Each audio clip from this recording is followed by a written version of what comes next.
400-450 बेटी बेटा और कुछ हमारे भाई 2-3। ये जो देख रहे हैं प्रखंड परियोजना सहायक BPA जी सर, प्रखंड परियोजना सहायक। 3 साल आपने इनकी जिंदगी को सेवा में लगाया।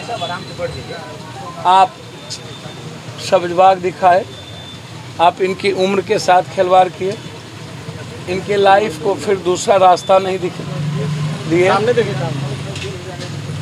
और लगातार इस कंट्री में कभी मोदी जी कहते हैं नौकरी 2 करोड़, कभी आप भी कहते हैं नौकरी, और एक तरफ नौकरी की बात करते हैं, दूसरी तरफ आप के डायरेक्टर चिट्ठी निकाल देता है बर्खास्त की कि 31 तारीख के बाद ये 450 बच्ची और बच्चे अब ऑफिस में ढुकने नहीं दिया जाएगा, जबकि गाइडलाइन में क्लियर है कि किसी भी परिस्थिति में आप नौकरी से बर्खास्त नहीं कर सकते हैं। योजना के संचालन, हाँ, योजना का जब तक संचालन रहेगा तब तक उसमें आप बर्खास्त नहीं करेंगे। दूसरी चीज़ समायोजन का मुद्दा इनका रहा, और आप बोलते भी रहे हैं कि संविदा नियोजित ऐसी चीज़ें में को अब प्राथमिकता नहीं दी जाएगी, तो क्या आप संविदा और नियोजित खत्म करने वाली बिहार एक पुनः सरकार होगी? 2, कोरोना के बीच में जो उम्र खत्म हो गई बहुत सारे सर्विसेज में, बहुत सारे नौकरी में, तो क्या उसमें आप बैंकिंग का है, अन्य मुद्दा है, तो क्या आप उसमें उस उम्र को समायोजन करेंगे?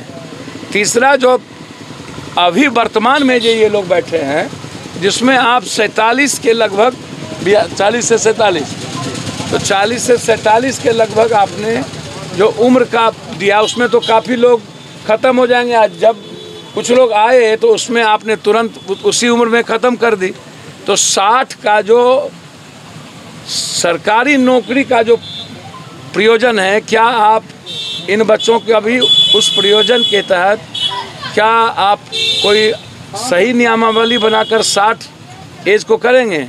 तो अभी तत्काल सबसे बड़ा जो मुद्दा है वह मुद्दा है कि सरकार कहती है कि आज बहुमत साबित हो जाएगा, तो सरकार कहती है कि हम नौकरी देंगे।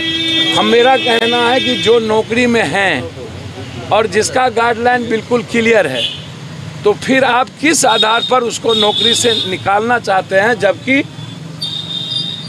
वो चल रहा है, योजना चल रहा है। तो ये सबसे महत्वपूर्ण है।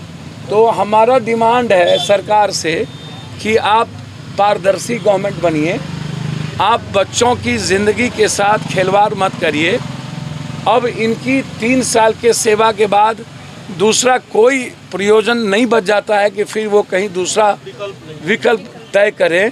तो हम सबका डिमांड है कि सरकार हेल्दी रूप से इस मुद्दों को रखेगी, और तत्काल हम इस विभाग के मंत्री मदन सहनी जी से आग्रह करेंगे कि आप इसकी फाइल मंगा करके डायरेक्टर का जो ऑर्डर निकला है, जो बिल्कुल गलत ऑर्डर है, इसको आप कैंसिल करिए।